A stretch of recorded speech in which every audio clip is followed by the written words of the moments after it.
This is Lewis Hart for Boxing Social in association with Empire Fight Store, Forged Irish Stout, freebets.com. Delighted to be joined with Zach Parker. We're back out, March the 16th, Birmingham. Not too far from yourself on a magnificent 7 card. Can't ask for much more, really, can you? That's it, yeah. I had a couple of shows where I was meant to be on. I got offered the Bivol fight just before Christmas, but then they went their own way with Lyndon Arthur. And then obviously there was a London show, but he said a couple of weeks after, Birmingham show, a bit closer to home. So yeah, took it with both hands. I suppose you firstly touched on the Bivol fight, something I actually had no idea about, so it sort of threw me off there. Obviously you got offered that fight. Was there a bit of frustration for yourself that it didn't pay off? Because I would have obviously been on a little bit of shorter notice as well. Yeah, obviously it was just literally going through my lawyers within the week, and then obviously they turned their own way, wanted to go their own way. Obviously I'm an awkward opponent, and obviously they thought, oh, we're going to get an easier fight.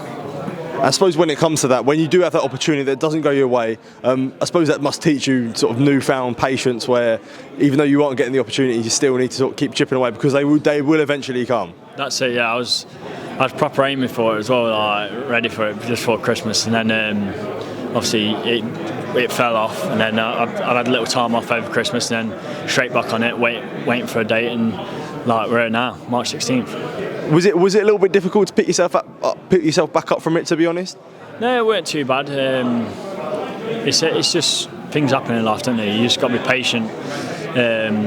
If it was like a couple of days before, then I'd been fuming. But yeah, it weren't signed, sealed, delivered, was it? So yeah, it don't really matter. No, nothing to me.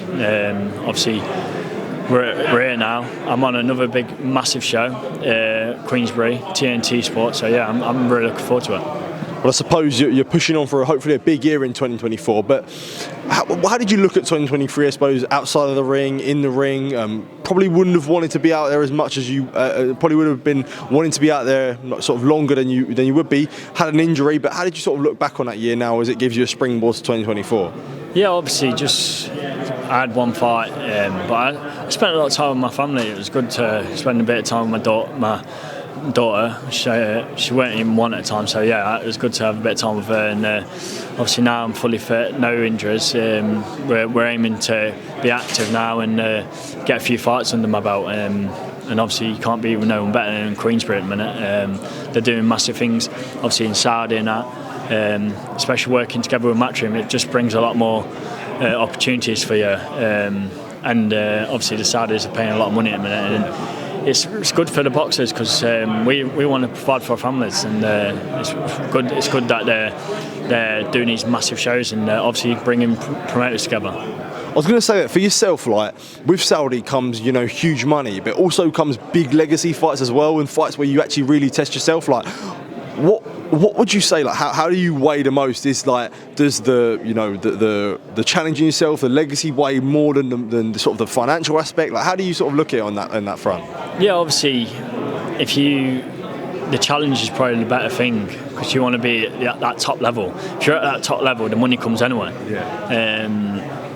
Obviously, the money aspect is good as well. Yeah. But yeah, you want to be challenging for these big titles and world titles, and yeah, if they're offering 3 times as much, we're going to take it by both hands, aren't we? Well, I suppose you say what they're doing in Saudi, something that you definitely be a part of at super middle and light heavyweight. We do see a 5v5. However, you could fit into that potentially. Yeah, maybe. Obviously, I'm not thinking too much ahead of Tara and Zuga. I got a really lively opponent on Saturday, and if I can't beat him, there's no point looking towards these massive shows. So yeah, I'm fully focused, March 16th, and yeah, it's going to be a good fight. They've tried to make quite a big thing out of Tyron's sort of social media antics. Taking too much? Are you taking much into it?